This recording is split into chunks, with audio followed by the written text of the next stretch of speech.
This is Hannibal back here from thehannibaltv.com. Tons of news on this post backlash event Sunday.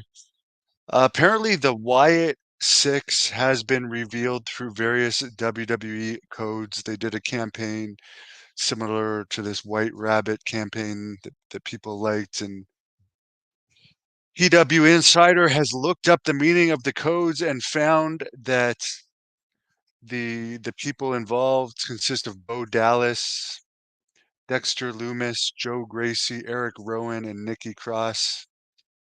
Bo Dallas, who there's a bunch of interview clips with on this channel. It's Bray Wyatt's brother. You could check up the link of him talking about Bray Wyatt in the description of this video.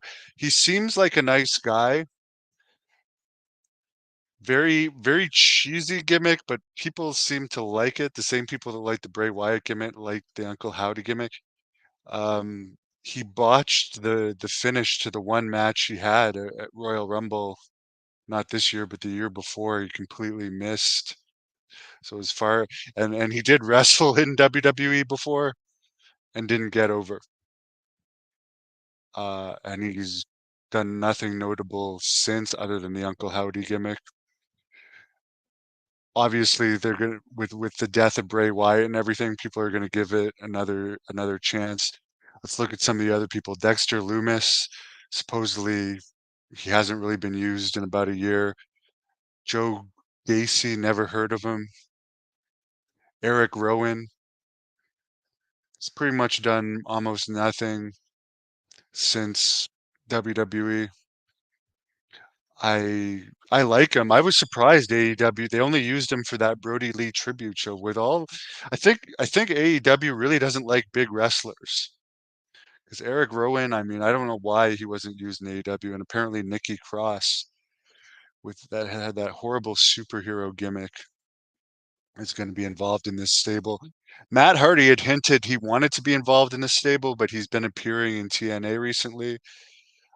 TNA has some sort of connection with Endeavor as they stream their pay-per-views on Endeavor streaming services, but I mean, I would rather see Matt Hardy in this group, for instance, than Nikki Cross, Dexter Loomis, or Joe Gracie. I know you got to have Bo Dallas in there because he's the brother. Who knows if he'll be Uncle Howdy again? It's unknown if any of these people will have the same gimmicks. Although it seems like the Uncle Howdy botch is long forgotten. 74-year-old Jerry Lawler, who had a stroke in February 2023 and a famous heart attack at the Raw in Montreal years ago, is recovering well overall from his stroke, he said recently.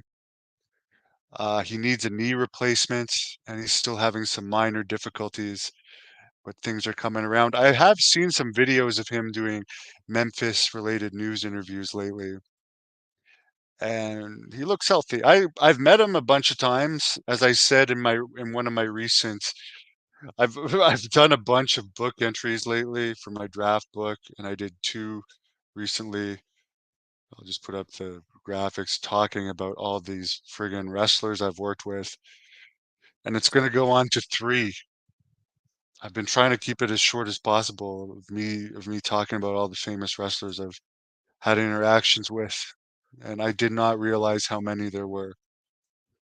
Still have to do another entry on it.